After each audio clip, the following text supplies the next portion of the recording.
All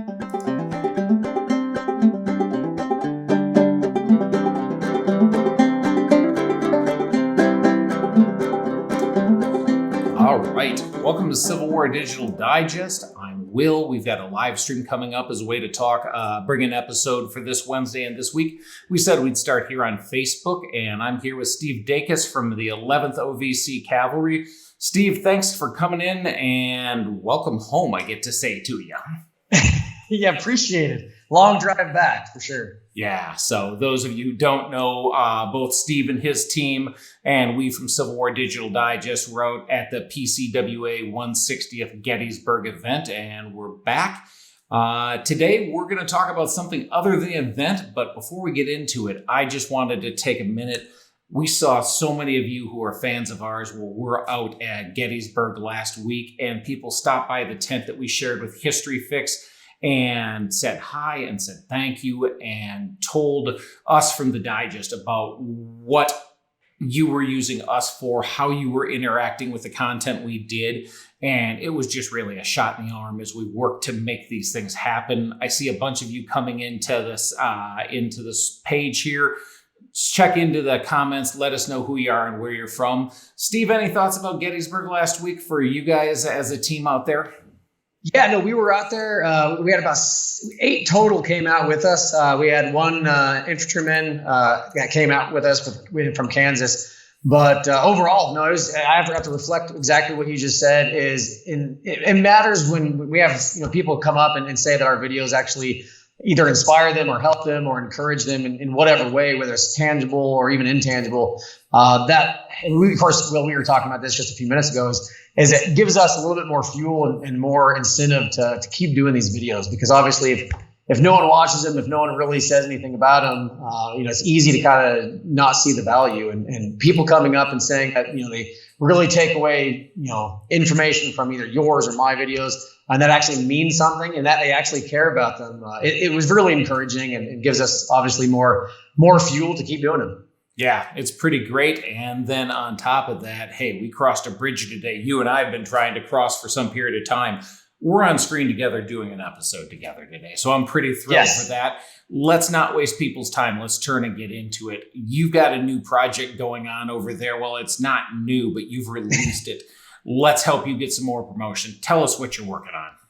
Yeah, so those of you who may not know, we've been working for the past 5 years on something called the Research Arsenal. And really what it is it's a Civil War research database that's uniquely different than other research databases. I mean, whether you have full3 ancestry.com or even the Civil War database that people use for genealogy, they focus more on the person. And especially as living historians, as people interested in weapons or accoutrements or what we call the material culture, there was there's a significant gap in really putting more of a story to the people we like to research. Whether it's our favorite people, our generals or captains or units in history, or whether it's from a genealogy perspective, an ancestor that you have, being able to tie who, obviously you know who it is, but being able to tie what weapon he carried, how many socks did he go through, did he call in sick? How many times did he call in sick on morning reports? Putting more of that tangible material culture aspect to research. So really what we've been doing for the past, like I said, 5 years is we've actually uploaded and tagged every quarterly federal ordnance returns from the National Archives microfilm in an easily searchable way to where you can search by your favorite unit, or even if it's not a unit, just by branch, just all cavalry or all infantry or all artillery or whatever, or specific corps, or a specific month right before a major campaign, on which you can actually see, not just theoretically what the standard federal soldier had, but exactly how many bayonets versus rifles a unit had, or how many saddles versus saddle blankets one had. We've been using it internally for a few years now on our own research. In fact, if you see some of our older videos, when we zoom in on some photos, you can kind of see the border of this database on the background. But that's kind of the genesis of it. We wanted to basically be an accent to Ancestry or Fold3 or the other Civil War databases. We basically let them tell you who fought in the Civil War, and let the Research Arsenal tell you how and with what. Great. I also know that you can get personal with the Research Arsenal. Talk to me a little bit about the letters and how you got that started. Yes. So there's three major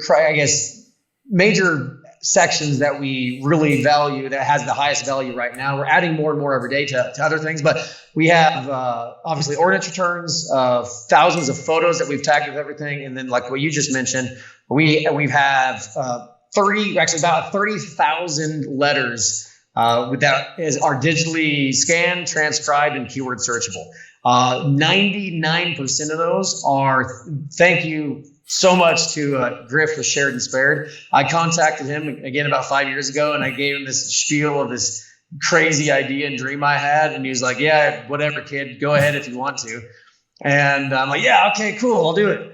And over the past 5 years, we've proceeded to over Spared and Shared 1 to Spared and Shared 23, and all the other unique, specific pages that he has. We've basically taken all of his work and uploaded them into our database to where they are keyword searchable. And one thing, when I was talking to him, doing my own research, it was really difficult to keyword search, through thousands of letters. I mean, you can keyword search in his pages like Spared and Shared 22, Spared and Shared 23. You can keyword search tent or rain or storm or shelter half or whatever, rations, coffee, whatever. And but you'd only search, say, 100 letters, 200 letters, 500 letters instead of thousands.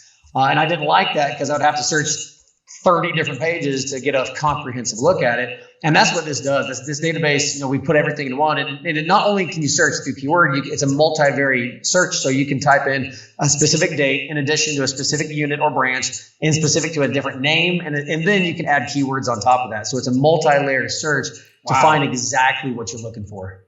Yeah, well, I know that search function, whichever you're in, is incredibly helpful because here at the Digest, we shot in Virginia in Gettysburg in May, and we were working at Star Fort in Virginia, the episode that came up 2 weeks ago, and needed to check out some stuff about Schumacher, who earns the Medal of Honor at Star Fort during the Battle of Third Winchester. And he was able to log in on his phone, even in the field. We had it on the laptop back at the hotel, but we were able to log in and get around and double check the information that we needed. So that was great.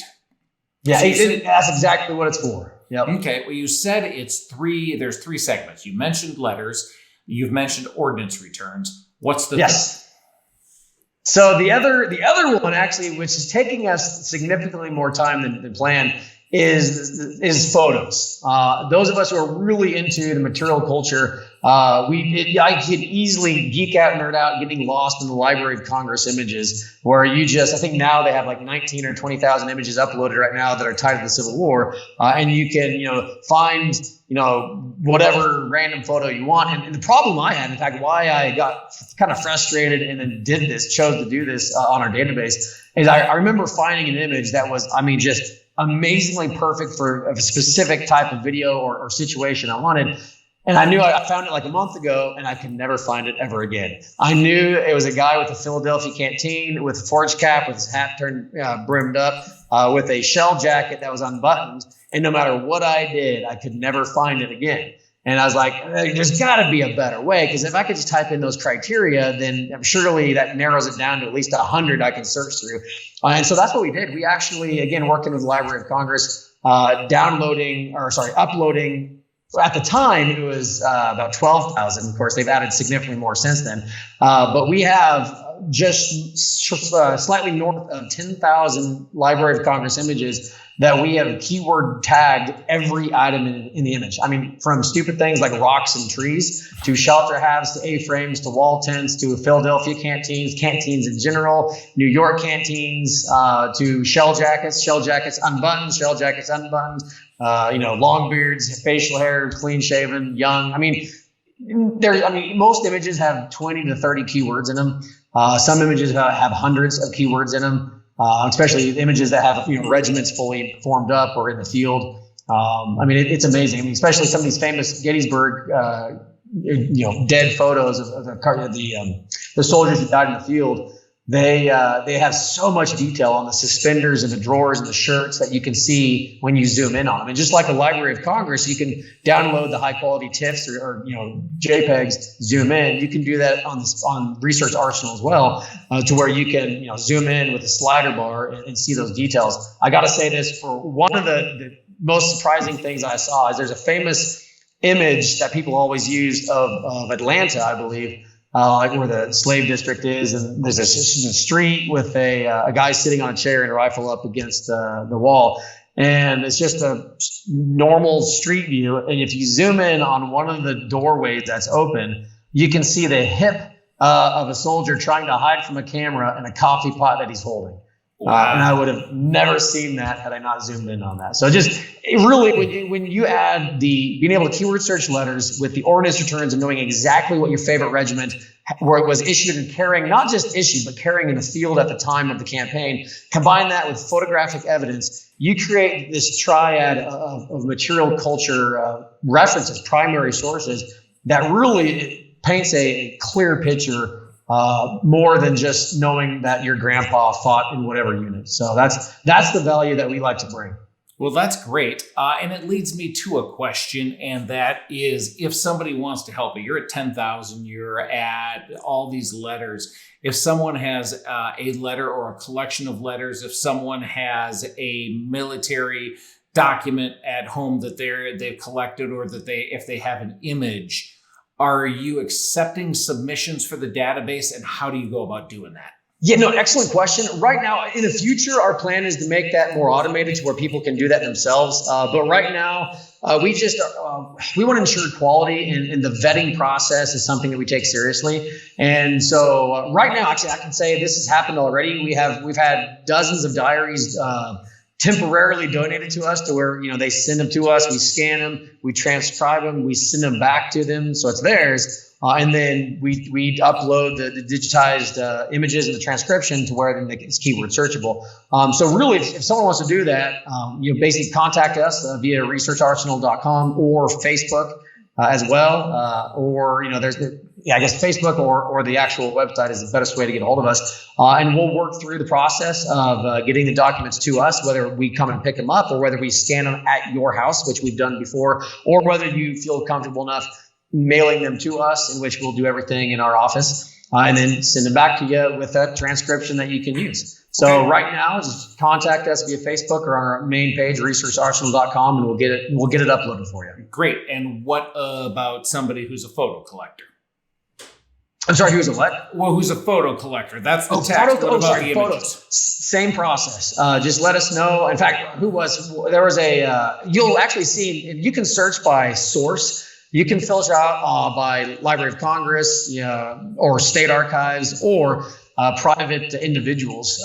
Some individuals have given us their name to where they want to be known as the Steven Dacus collection, and so you'll see that as well. Other ones have donated dozens of images to us with the expressed permission to put it as anonymous. They don't want their name on. They don't want to know who has these images, but they understand the value of donating the digitized versions of these for research purposes so people can enjoy these. And so basically same process, contact us. We'll keep everything, discreet if you wanted to. And either we'll scan them at your house or if you feel comfortable, same process, we'll do it and then send it back to you. So same process. And we're already getting a fair amount of those. Yeah, we're running into the same thing. We use it differently than you do, but the photo collector community has been so open and so generous to us to make sure that we get the asset. As a motion picture company, more than a research site, people are willing to help us get the assets to make sure that the story is told in a richer, more complete, and more accurate way. Exactly. Well, I can tell you, we did an episode about modes of research online about a year ago, right after Andy joined the team here, and it's just a thrill to have this new thing available. Let's talk about how you get it and what it takes to get. How do you get into Research Arsenal? Yeah, so if you just go to researcharsenal.com, just the main homepage, if you click on Join Now, you'll see we have multiple different options. We have a free option, and I kind of want to talk about that right now too, because it's a subscription-based platform, and we all know that subscription fatigue is a real thing. Mm-hmm. And if you just want to see what we have, and and without even putting your credit card in, because even though we all know, like if you put your credit card in, it says free. It's really not, especially if you forget to cancel. Yep. And so our system, you can create an account. We don't even ask for your credit card, so there's no way at all we can charge you. And you can literally see everything that we have. You can filter, you can search, you can literally see everything. Just the only restriction is when you try to click in the zoomed in aspect of it, that's where it's limited. You can't see the zoomed in images.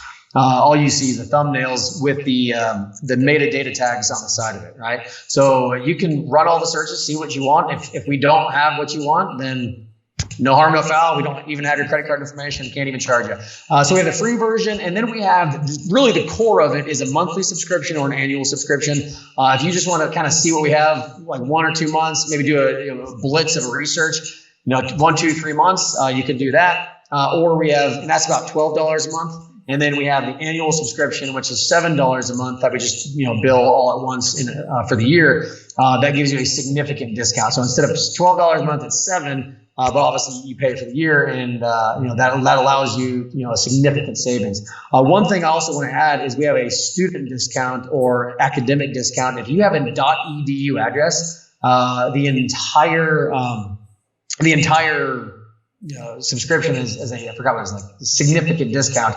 Per year is $36 a year versus the annual is $84 a year. So divide 34 by 12, whatever that is. Yeah. I think it's like $3 a month. So if you have a .edu address, it is, we want to encourage people to do research, to use it for, papers or, research projects. Definitely want to encourage, whether it's faculty or students to use that .edu address. That's so great. That's basically the options, and then basically create an account, and then you gain access to everything. And of course, every day we're putting more and more in. In fact, over the past 4 weeks, we have uploaded more than 800 additional letters alone, and that's not including everything else. So, every 4 weeks is a significant improvement of what we have. So. Cool. Fantastic. And you mentioned beforehand that you have something for Digest fans, if you want to bring that up for them here. Yes. So what we actually have a discount code for those of you who are watching live, or if you're watching even after this goes live. We have a discount code that you guys can use for the annual subscription. It's a 20% discount on the annual subscription.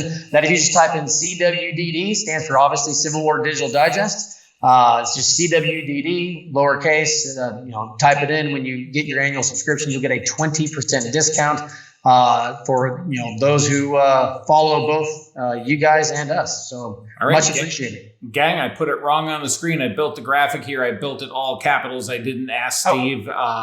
Working with History Fix, that has to be capitals. This is actually lowercase. Take these letters, make them lowercase. Sorry. No problem.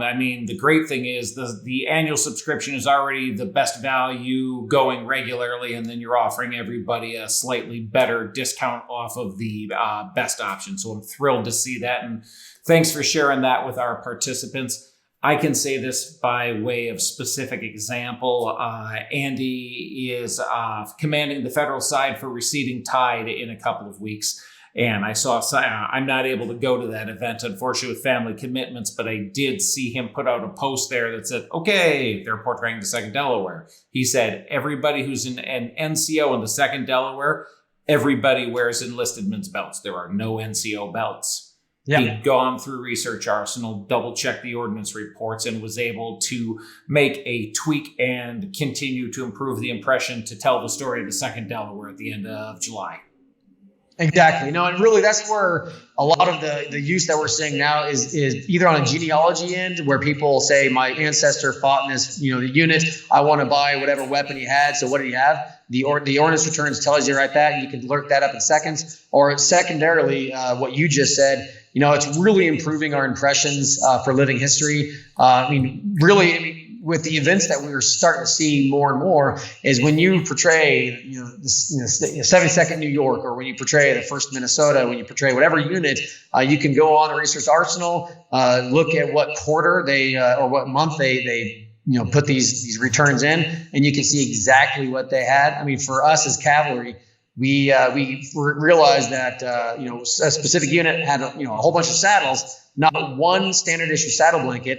We just assumed they were using their sleeping blankets, and we made the impression reflect that. So it's definitely improving the accuracy of telling the story that living historians love to tell. It's just a way that we can show that and tell that story more accurately. I think it's great that we can do that within our community. I'm also thrilled with as many people through the digest and through a website that we run called allmichigancivilwar.com, people writing and going, what did my ancestor do? What did they carry? I get that question when we're volunteering at Historic Fort Wayne, Detroit. What did these guys have? Well, we have one more major tool to quickly and easily get into the records and say, this is what it was. If somebody can say, what did my grandpa carry? I can say with a lot more certainty, here's where he was. Here's what the situation is. Exactly. And one thing that's nice about the ordnance returns is for each company, it says exactly where they were. Sometimes it says, in the field, sometimes says, a specific fort, like Fort Leavenworth, whatever, or in Richmond, occupying Richmond. I mean, it's just the data that you can tie a greater personalization, a greater story to a name that you found on the other databases. So no, it's really revolutionized our system, and we wanted to share it for the rest of the community. Well, I'm thrilled that we have that option and we bring it back. But you know what? Let me bring this to a close. And Steve, you've taken digital technology to take the watchword of the digest and give it to people. You're giving them a connection. It's no longer just pieces of paper, but it's searchable online, and you're able to find out whether it's an impression, whether it's a family member, whether it's a story, whether it's an academic paper. There's a much more tangible connection to history. And I want to say thanks so much for being with us, and thanks for doing that for everybody. Folks, I hope you sign up for this, support the Research Arsenal. And Steve, thanks for being with us. We will see you guys. Yeah, we'll see you guys all next time on Civil War Digital Digest. Take care now. Thanks, Will.